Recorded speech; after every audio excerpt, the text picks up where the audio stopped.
अस्सलाम वालेकुम रहमतुल्लाहि व बरकातुहू। दोस्तों, आप देख रहे हैं इस वक्त इनकलाब समाचार, और इनकलाब समाचार में आज हम जिस शो में बात कर रहे हैं आपसे, उस शो का नाम है लोकसभा चुनाव 2024 का रिज़ल्ट विश्लेषण। और रिज़ल्ट विश्लेषण में आज हमारे साथ मौजूद है शब्बीर अहमद विद्रोही साहब।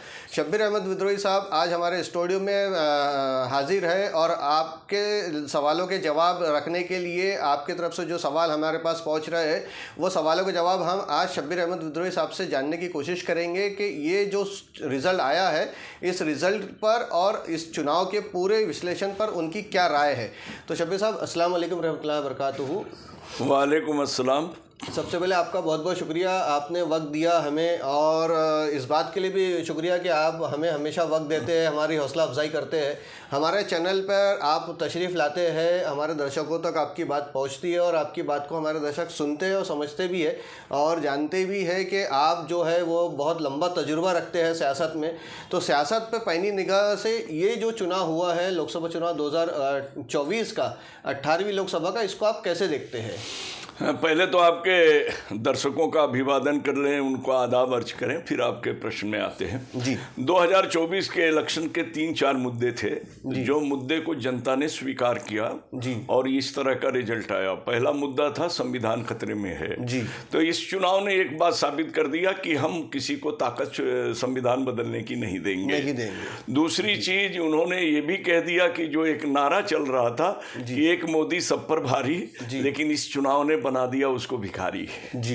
तो ये भी एक चीज हो गई। कारण ये कि 240 में ही भाजपा थी, जबकि आपको पता होगा 2014 में 282 सीट थी जी, और 2019 में 303 सीट भाजपा की थी। जी, जी। तो मनमानी पर उसने लगाम लगाया और उसने कहा कि लोकतंत्र को जीवित रख करके अब सबसे राय लेकर के आपको काम करनी पड़ेगी। दो यानी गुजराती लाभी जिसको चाहे उसको रखे, ये बात नहीं होगी जी। तीसरी बात यह है कि ये साबित हो गया कि अब लोकतंत्र जो खतरे में है उसमें पहली बात आपको एक बात बताएं कि इस चुनाव को निष्पक्ष चुनाव मानने में हमारा दिल गवारा नहीं करता, क्योंकि इसमें 20% तो इस जीत में, भाजपा की जीत में मीडिया का हाथ है, जो गोदी मीडिया जिसको आप कहते हैं। 20% इसमें ईडी, सीआईडी, इनके छापों के जरिए जो लोगों में कांग्रेस के अच्छे कैंडिडेट नहीं आ सके जो पैसा वाले हों, क्योंकि हमारे यहाँ भी ईडी के छापे पड़ जाएंगे और ये डर था। और 20% अगर इसके जीत की बात कर दी जाए तो आपका इलेक्शन कमीशन भी भाजपा का बन करके काम किया है। इस तरीके से अगर आप सोचेंगे तो 240 में केवल भाजपा का 140 है, बाकी सरकारी मशीनरियों की दी हुई चीज है। लेकिन मैं उस पर भी जाना नहीं चाहता जी। लेकिन एक बात बताता हूं कि 2024 के रिजल्ट में दो चीज है। एक तो कांग्रेस के सीटें जो हैं दूना के लगभग हो गई, जो 54 से 99 पहुंची। और इसमें उत्तर प्रदेश जैसे में मैं आपसे साफ बता दूं, ये कह नहीं सकते, जो नारा इनका था कि जो राम को लाए हैं हम उसको लाएंगे, इसको तो राम ने कह दिया।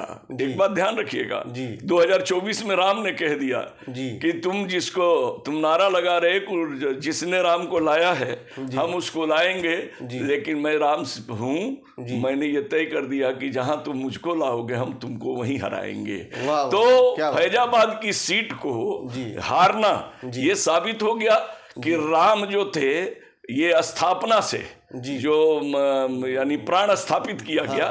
शंकराचार्य ही नाराज नहीं थे, राम भी नाराज हुए, इसलिए अपने लोकल सीट को हरा दिया प्राण प्रतिष्ठा वाले कार्यक्रम से। प्राण प्रतिष्ठा से, क्योंकि अधूरी मंदिर में तुमने इस तरह का नाटक किया तो तुमको सरकार भी अधूरी हमने दे दिया, तुम अब दो से चर्चा करो, आगे की बात करो। यानी अगर धार्मिक नज़रिए से देखा जाए तो आप जो कह रहे हैं वो बात उन हद तक के काफ़ी सही साबित होती दिखाई दे रही है। जी, धार्मिक नज़रिए से देखा जाए तो शब्बीर साहब, ये जो चुनाव का आपने बहुत अच्छा और सटीक विश्लेषण हमारे सामने रखा कि 20% ईडी, 20% चुनाव आयोग और 20% मीडिया का इसमें हाथ रहा है इस पूरे चुनाव के लिए। यानी मोदी के नाम पर जो चुनाव लड़ा गया, अगर उसमें देखा जाए तो मोदी के नाम पर मात्र 140 से 144 सीटें आ रही है आपके कैलकुलेशन के हिसाब से निकल के। तो ये जो 240 सीट के साथ में आज बीजेपी खड़ी है, क्या बीजेपी में से भी एक गुट अलग निकल सकता है? होगा होगा कुछ वक्त बाद? नहीं, कुछ वक्त की बात नहीं, आज ही शाम तक देख लीजिए। अच्छा, आज ही शाम तक ये बात हो सकती है, मुखर होंगे, कुछ लोग बात कर रहे हैं जी। क्योंकि एक बात बताएं, मोदी की जुबान भी बदल गई जी। जहां ये मोदी की गारंटी है, मोदी मोदी है, मोदी ये है, मोदी का चुनाव है, मोदी के नाम पर वोट है, अब एनडीए आ गए। एक बात ध्यान दीजिए, अब कौन आ गए? एनडीए में आ गए। और जब एनडीए में आ गए तो अब ये समझ लीजिएगा कि ये बड़ी अलग बात है। दूसरी चीज, आप देखिए, मैं एक बात बताता हूं, कहीं भी वैचारिक चीजों का अगर गठबंधन होता है तो वो चल जाता है। और केवल सत्ता के लिए अगर बात होती है तो वो नहीं चल पाती है। मतलब लोभ की साझेदारी नहीं चल पाती। लोभ की साझेदारी नहीं, खाली सत्ता के लिए। मतलब जैसे अभी एक लोभ है, एक लोग नहीं, लोभ। तो अब आपको एक बात बड़ा साफ मैं आपसे बता दूं कि चंद्रबाबू नायडू 4% मुस्लिम आरक्षण देने की बात करते हैं जी, और वो भी ये बात कहते हैं कि हम यूसीसी यानी यूनिफॉर्म सिविल कोड को हम लागू नहीं होने देंगे। तो आज इनके जो सबसे बड़े मुद्दे हैं कि ये गुजराती लाबी हर जगह कहती है कि मैं जब तक जिंदा रहूंगा मुसलमानों को आरक्षण नहीं देने दूंगा। तो इनके वैचारिक मतभेद हैं। दूसरी वैचारिक मतभेद के अंदर एक और बात आकर के खड़ी हो जाती है, वो ये बात आकर के खड़ी हो जाती है कि जनगणना यानी सामाजिक जनगणना के फेवर में नीतीश कुमार हैं जिन्होंने अपने यहाँ कराया, और भाजपा उसके विरोध में है। तो यहाँ दोनों विचार टकरा रहे हैं जातीय जनगणना के। तो ये एक बात आकर के फंस गई। अब ये कब तक चलेगी? एक बात। दूसरी बात, अभी आपको विशद सूत्रों से जो ज्ञात हुआ कि उन्होंने कह दिया कि हम गुजरात लाबी नहीं चलने देंगे। अगर प्रधानमंत्री आप मोदी बनते हैं तो गृह मंत्री किसी हाल में हम अमित शाह को बर्दाश्त नहीं करेंगे। ये चंद्रबाबू नायडू ने कह दिया। अच्छा। और उन्होंने डिमांड कर दिया कि हमको वित्त मंत्रालय चाहिए, हमको रक्षा मंत्रालय चाहिए, और हमको जो है कृषि मंत्रालय चाहिए। 7 मंत्रालय कुछ मांगा है। तो कृषि मंत्रालय चाहिए। फिर नीतीश कुमार ने कह दिया कि अगर चंद्रबाबू को आप गृह मंत्रालय देते हैं तो हम कुछ नहीं बोलेंगे, लेकिन गृह मंत्रालय हम वहां नहीं, हमको चाहिए। तो इस तरह से ये झंझट पैदा होने वाली। तो इस हिसाब से तो फिर अमित शाह बेरोजगार हो जाएंगे। नहीं, अमित शाह को मंत्रिमंडल में ले न ले उनकी बातें। अगर ये डिमांड हो रही है और इस तरह से डिमांड अलायंस के लिए मांगी जा रही है तो यहाँ तो फिर पेच ही फंस गया ना पूरा। नहीं, पेच फंसने में इससे बड़ा पेच ये फंसा है कि जिसका चरित्र नहीं है साझे की सरकार चलाने की, जो केवल हम नहीं मैं जो मैं में था, आज उसका मैं दूर हो गया है। समझ रहे, उसका घमंड चकनाचूर हो गया है। अब तो उनको हर बात में राय लेनी पड़ेगी जो उसके स्वभाव से बाहर है। बिल्कुल। तो जब स्वभाव से बाहर, जैसे आज ही हमें भी सूत्रों से एक सूचना मिली वो सूचना ये मिली कि जब आपको संसदीय दल का नेता ही नहीं चुना गया भाजपा का, तो आपने एनडीए में अपना नेता कैसे तय कर लिया? बगैर हमारे से। जब घर के मुखिया ने आप घर वालों ने मुखिया ही नहीं बनाया तो आप पूरे भारत का मुखिया कैसे बन गए? ये बात भी उभर के आ रही है। पहले तो संसदीय दल का नेता आपको बनना चाहिए। भाजपा अगर आपको नेता बना रही है तब आप एनडीए की मीटिंग बुला करके बड़े घटक के नाम पर फिर आगे की बात तय कीजिए। बिल्कुल। लेकिन इन्होंने पहले एनडीए बुला लिया, यानी संसदीय दल का नेता अभी बीजेपी में कोई भी नहीं है और एनडीए का नेता चुन लिया गया। यानी मोदी ने अभी भी जो 240 सीटें चुन के आई है उन पूरे सांसदों को अपने नीचे दबा के रखने की जो कवायद है, जो वो पूरी कायम रखी है। अब उसमें एक और खबर आई कि मोदी जी आप 26 में से केवल 25 सीट लाए, हम तो 29 के 29 लाए हैं। आप तो केवल 26 में 25 लाए हैं। हम 29 के 29 लाए हैं। शिवराज सिंह चौहान मध्य प्रदेश का। अब हम आपसे कहाँ कम है? सही बात। आप दो बार के 3 बार के आप मुख्यमंत्री थे, हम 4 बार के मुख्यमंत्री हैं। आप 2 बार और आरएसएस भी बदलाव चाहती है और भाजपा में भी अब लोग मुखर हो रहे हैं। लोग अब इसको नहीं चाह रहे हैं। लोगों का कहना यह है कि नैतिक इनका पतन हो चुका है, नैतिक हार हो चुकी है। लेकिन जब नैतिक हार हो चुकी है तो भाई आप किससे बात कर रहे हैं जिसके अंदर नैतिकता ही नहीं है? तो जब वहां नैतिकता नहीं है तो आप उससे बात करके क्या पाने वाले हैं? सही बात। लेकिन अगर मान लीजिए कि हमारी महामहिम जी, द्रौपदी मुर्मू जो राष्ट्रपति हैं, अगर इनको बुला करके शपथ ग्रहण कराती हैं, तो ये संवैधानिक है। संवैधानिक ऐसे है कि बड़ी पार्टी भी है और एनडीए को बहुमत है जी, इसमें दो राय नहीं है। लेकिन हमको लगता है कि इससे पहले जो संसदीय दल की आज मीटिंग है, शायद आज भाजपा की मीटिंग में विस्फोटक की स्थिति पैदा हो जाए। अच्छा, कोई भी मुखिर होकर के सवाल उठा सकता है। तो ऐसे में जो गडकरी साहब का इतना बड़ा कद रहा है पिछले 10 सालों की सियासत में सेंट्रल की, और एक सक्सेसफुल मिनिस्टर रहे हैं, परफॉर्मेंस भी उनका अच्छा रहा है, तो इस बार भी फिर उनका कहीं उभरने का चांस नहीं दिख रहा है। देखिए, एक बात बताता हूं कि 2-3 बहुत बड़ी बातें हुई हैं 2024 में। अच्छा, आप पूछेंगे 2-3 कौन सी बात? कौन सी? एक पहली बात तो ये हुई कि नड्डा जैसे आप व्यक्ति ने कह दिया हमें आरएसएस की जरूरत नहीं है। सबसे बड़ी बात, मतलब आरएसएस को नकार दिया। जो बुनियाद को, जिसने बीजेपी की बुनियाद मजबूत की, आप कह रहे हैं उसकी जरूरत नहीं है, तो बगैर बुनियाद के इमारत कैसे रहेगी? एक सबसे बड़ी गलती ये हुई है, यानी भाजपा की तरफ से। दूसरी एक बात आप कह रहे हैं,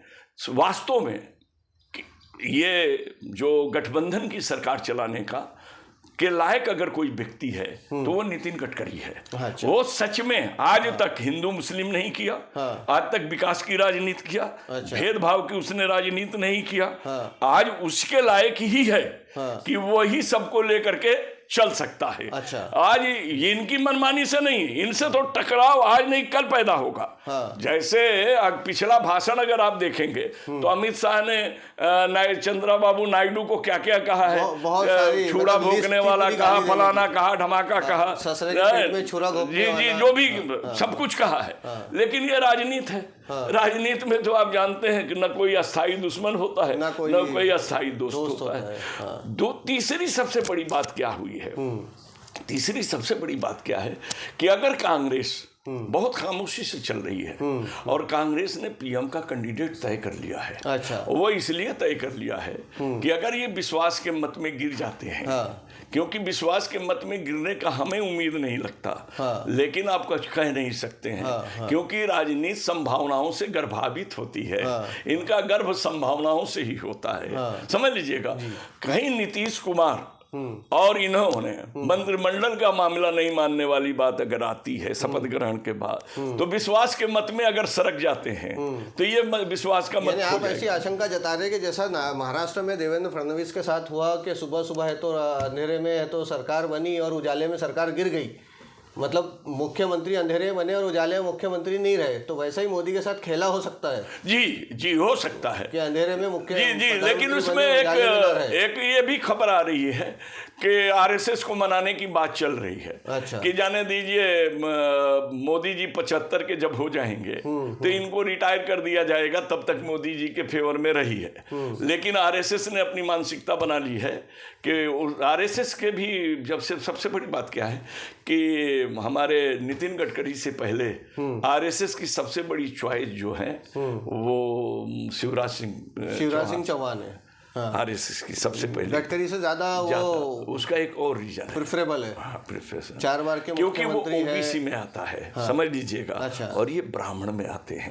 तो ये आगे की चीज देख रहे हैं कि आगे हम क्या कर सकते हैं ओबीसी वोटर्स को पूरे देश भर से जोड़ने के लिए। जी यानी ओबीसी के लिए ब्राह्मण की बलि चढ़ाई जा सकती है, ये आपका कहना है। मतलब गडकरी साहब को पीएम इसलिए नहीं बनने दिया जा सकता क्योंकि वो ब्राह्मण है, और ओबीसी और ब्राह्मण का टकराव होने से ओबीसी वोट जो है इंडिया अलायंस के तरफ दूसरे राज्य चुनाव में जा सकता है आने वाले वक्त में जो राज्य के चुनाव है वहां पे। जब कोई नहीं था तो शिवराज सिंह चौहान जो था वो आरएसएस को मदद करता रहा अपने यहाँ सबसे ज्यादा।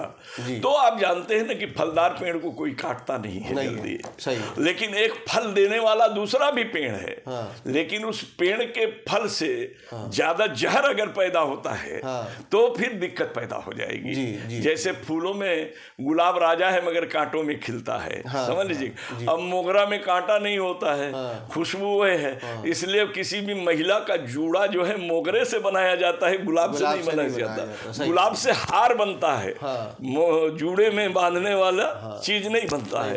और राजनीति की कुर्सी जो है महिला है, ये मोगरे से सजाई जाती है, ये गुलाब कांटेदार फूल से नहीं सजाई जाती है। जब क्योंकि राजनीति की कुर्सी खुद कांटेदार होती है, ये आप समझ लीजिए। तो ये चीजें आ रही हैं। अभी इसमें इंडिया अलायंस का क्या रोल रहेगा आने वाले ये 2-3 दिन? देखिए, इंडिया अलायंस के लिए सबसे बड़ी बात है कि इंडिया अलायंस अगर विपक्ष में बैठती है जी, तो आने वाला भविष्य उसका उज्जवल है। अच्छा जी, क्योंकि सरकार को नचा सकती है। हाँ बिल्कुल, ताकत, जो पहले ताकत नहीं थी अब ताकत है। लेकिन कभी कभी सत्ता से बाहर होने पर लोगों में जानते हैं, कुछ लोग चुनाव का खर्च निकालने के चक्कर में रहते हैं, कुछ इसमें रहते हैं। तो जानते हैं कि भाई मक्खियां भी आजकल वही जगह बैठती हैं जहां मीठे ज्यादा हों। तो इंसान का स्वभाव भी उस तरह का बदल जाता है, समझ रहे कि नहीं?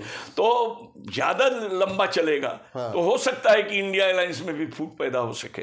लेकिन इंडिया अलायंस ने ये मान करके अपने मीटिंग में एक चीज तय कर लिया है। प्रधानमंत्री का नाम उन्होंने गुप्त रूप से तय कर लिया है, गुप्त रूप से तय करके रख दिया है। और कांग्रेस ने ये तय कर लिया है कि हमें प्रधानमंत्री नहीं बनना है। अगर बनना है तो खड़गे का नाम इसलिए आगे करेंगे कि एक दलित प्रधानमंत्री का मामला है, और इसमें जिसने साथ नहीं दिया उस पार्टी के खिलाफ दलित के मतदाता हो जाएंगे। तो ये भी एक राजनीति में खेला जा सकता है। लेकिन 2024 ने एक बात कर दिया है जी कि मनमानी करने वालों पर अंकुश लगा दिया है। मनमानी अब नहीं चलेगा। लोकतंत्र को जीवित रख करके ही आपको चलना पड़ेगा। जो विरोधी दल नहीं तो घटक दल के लोगों की सहमति से ही आपको आगे चलना पड़ेगा। जो आप मनमानी हम दो हमारे दो वाली कहानी चल रही थी, अब वो नहीं चलने वाली। अब हम 2 हमारे 12 चलेंगी। अब हम 2 हमारे 12 चलेगी। और जब हमारा 12 चलेगी तो अब हम ज्यादा बच्चा पैदा करने वाले में हम नहीं गिनती में आएंगे। अब कोई और भी इसमें बात में बड़ी मतलब अभी जो सियासत का समीकरण फंसा है, अब 2 हम 2 हमारे 2 और हम 2 हमारे 1 वाला तो खत्म ही हो गया। अब हम 2 हमारे 12 के बगैर सरकार कोई भी नहीं बना सकता, चाहे वो एनडीए हो चाहे इंडिया हो, कोई हो, दोनों ही हो जी। और हमारे देश में आपको मालूम है एक राष्ट्रीय सरकार भी बनी थी जी, राष्ट्रीय सरकार बनी थी। शायद आप लोगों को पता होगा कि नहीं होगा। उस सरकार में कम्युनिस्ट भी शामिल थी। उस सरकार में जनसंघ उस समय की थी। तो उसके जो है मुखर्जी, श्यामा प्रसाद मुखर्जी भी और जवाहरलाल नेहरू की सरकार थी, उसमें शामिल हुई थी। तो हमारा तो ये मानना है कि किसी को सरकार बनाने का तो नहीं मिला है, लेकिन भारत के विकास को देखते हुए राष्ट्रीय सरकार का निर्माण किया जाए। और राष्ट्रीय सरकार के लिए सबसे उपयुक्त महाराष्ट्र का ही व्यक्ति है। महाराष्ट्र का ही व्यक्ति सबसे उपयुक्त है, चाहे शरद पवार हो और चाहे नितिन गडकरी हो, चाहे वो उद्धव ठाकरे हो, चाहे वो जो भी हो, महाराष्ट्र का ही आदमी उपयुक्त होगा। तो दोस्तों, आप इस वक्त देख रहे हैं इनकलाब समाचार, और हमारी आपसे दरख्वास्त है कि आप इस वीडियो को ज़्यादा से ज़्यादा शेयर करें, आखिर तक के लोगों तक इस वीडियो को पहुँचाएं, जितना ज़्यादा पहुँचा सकते हैं। शब्बीर साहब के द्वारा कही गई बातों को और इनकलाब समाचार के इस प्लेटफॉर्म को आप है तो पब्लिकली ज़्यादा से ज़्यादा लोगों तक पहुंचाने में हमारे सहायक बने। अगर आपने हमारे चैनल को सब्सक्राइब नहीं किया तो सब्सक्राइब कर लीजिए, घंटी वाला बटन याद से दबा दीजिए, ताकि जब भी हमारा कोई नया वीडियो अपलोड हो तो सीधे आपको देखने मिल सके। आज आप देख रहे हैं लोकसभा चुनाव 2024 का चुनावी विश्लेषण पे हमारी जो सीरीज चल रही है उसका एपिसोड 2 देख रहे हैं। इस दूसरे एपिसोड में हमारे साथ शब्बीर साहब मौजूद है, और आखिरी में चलते चलते हम एक सवाल शब्बीर साहब से ये लेना चाहेंगे कि कुछ खबरें इस तरह से आ रही है कि गडकरी साहब कुछ 60-70 सांसदों के साथ अलग हो सकते हैं, तो क्या ये मुमकिन है? नहीं, हमें नहीं लगता, क्योंकि देखिए अगर नितिन गडकरी 60-70 को लेकर के अगर अलग होते हैं तो ये आप निश्चित मान लीजिए कि ये बहुत बड़ा इंकलाब होगा। लेकिन मुझे नहीं लगता। कारण ये है कि नितिन गडकरी का चरित्र नहीं रहा है बगावत की। अगर नितिन गडकरी का चरित्र बगावत का होता तो मैं आपको दावा कर रहा हूं कि 2017 में ही वो प्रधानमंत्री बन गया होता। अच्छा। लेकिन उसके अंदर ये बगावत के नहीं है। वो बड़ा अनुशासित आदमी है। क्योंकि देखिए बगावत कौन करता है? जो क्रोध में आता है। और इसके अंदर क्रोध नाम की चीज ही नहीं है। कभी भी आपने देखा क्रोध? आदमी जो क्रोधित होता है वो बगावत करता है। जो सत्य का सूचक होता है वो बगावत करता है। ये सत्य का सूचक है मगर मुंह से नहीं है। आपने देखा इसको कि नितिन गडकरी ने अभिवादन स्वीकार नहीं किया मोदी का, लेकिन मोदी के खिलाफ बोला कहाँ? केवल एक जगह एक इशारा कर दिया कि यानी यहाँ काम करने वाले को श्रेय नहीं मिलती है, जिसका उदाहरण दिया था कि घोड़ों को नहीं मिल रही घास, गधे खा रहे चमन परास। उस पर भी बड़ी चर्चा चली। तो मैं एक बात आपसे साफ कहूंगा शाकिर रजा कि अगर ये तोड़ करते हैं, वो आज मैंने कहा ना कि आज 7 बजे शाम तक डिसाइड हो जाएगी। अगर थोड़ा भी बगावत, किसी ने भी क्वेश्चन उठा दिया कि हम मोदी को संसदीय दल का नेता नहीं चाहते हैं, तो आने वाली यानी चिंगारी आ गई तो आग धधकेगी। अगर किसी ने नहीं कहा, चुप हो गए, तो आप ये समझिएगा कि धुआं ही नहीं निकला तो आग का निर्माण कहां से होगा? निर्माण कहां से होगा? सही बात है। क्योंकि बगावत के सुर होते हैं जो कहीं से भी पनप जाते हैं, और वो बोला नहीं जा सकता। सियासत में कहां से शोषा छोड़ा जा सकता है। जी, जब ये पनप जाएंगे सरकार ये अस्थायी होगी। क्योंकि ये अस्थायी सरकार है ही नहीं है। ये चलेगी, देखिए चली है 2-3 बार। 183 सीट पर सरकार चली है तो 240 है। 240। लेकिन वो कौन थे? अटल बिहारी थे।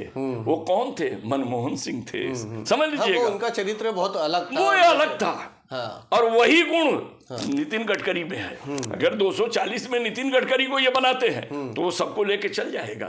लेकिन ये अकड़ वाले किसी न किसी पकड़ में फंसने वाले हैं। और वो मोदी केवल जवाहर का तुलना करना चाहता है, लेकिन उसे ये पता नहीं है कि जवाहर अपनी जिंदगी तक देश के प्रधानमंत्री थे।